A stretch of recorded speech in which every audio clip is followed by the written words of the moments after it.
Velkommen til en præsentationsvideo, hvor vi lidt gerne vil vise, hvordan man kan opstille et regnskab på 3 minutter. Vi ved alle sammen godt, at revisorerne de tager tusindvis af kroner på at lave regnskaber, og det kan jo gøres ganske enkelt. Det er jo ganske ubludt, at nogle revisorer kan tage 5, 10 eller 20.000 fra et regnskab, når de i virkeligheden kan opstilles på et par minutter. Det man gør i vores program, det er, at man udfylder sit navn, et CVR-nummer, et årstal, byen, hvor virksomheden er hjemmehørende, og et navn på indehaveren.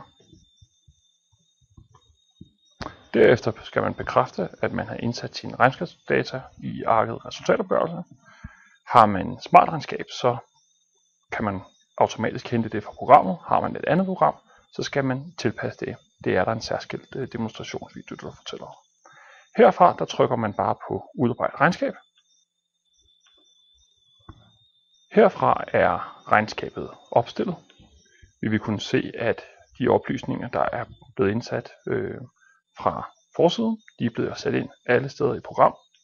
Man gennemgår hurtigt regnskabet, indsætter nogle få beskrivelser. Alt det, hvor der skal indsættes noget, det er udfyldt med rødt, og der skriver man i udarbejdelse af regnskaber.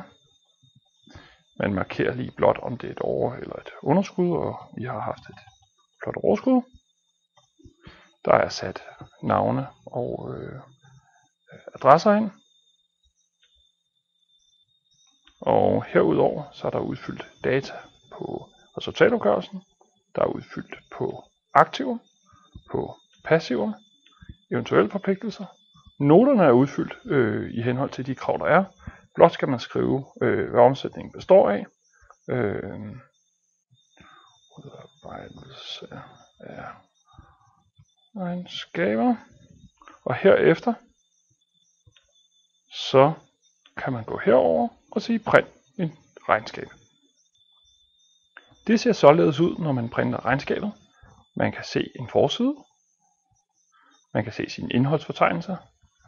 Indehaverberetningen, som er et lovkrav. Indehavererklæringen. Anvend regnskabspraksis, som man også kan vælge at rette lidt til. Resultatopgørelsen. Aktiver, passiver.